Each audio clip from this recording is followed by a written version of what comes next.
یو نظم پخوانی وی زموږ رب زموږ خالق پروردګار او له مغربه تر مشرق پروردګاره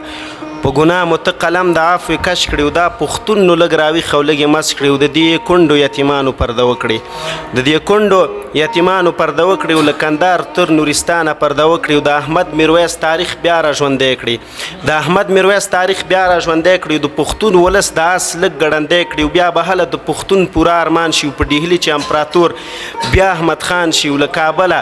تر اټکه یو پښتون دی او یو مو ژبه یو فرهنګ او یو مو دین دی او جهادي غږ د راپورته کړه پښتون او غیرتي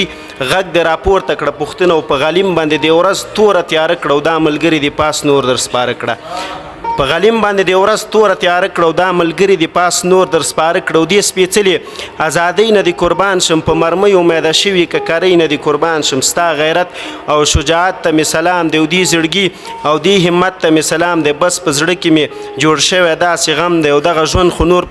بس په زړه کې مې بل شوی داسې اور دی او دغه ژوند خو نور پښتون ته لوی پیغور دی او څوک یتیم دی او څوک کونډې زما خدایه او له وطنه دي بس منډې زما خدایه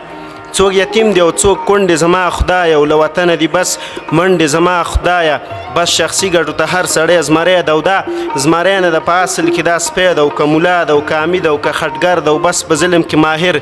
تیری ښکر ده او د وطن د آبادۍ کیسه کې نه دي او د ولس د تباهۍ کیسه کې نه دي او بیا به هله د ولس د تباهۍ کیسه کې نه دي نور مو هیله او اسره خدایه دا ته یې او د دې خوار ولس پرده خدایه دا ته یې مننه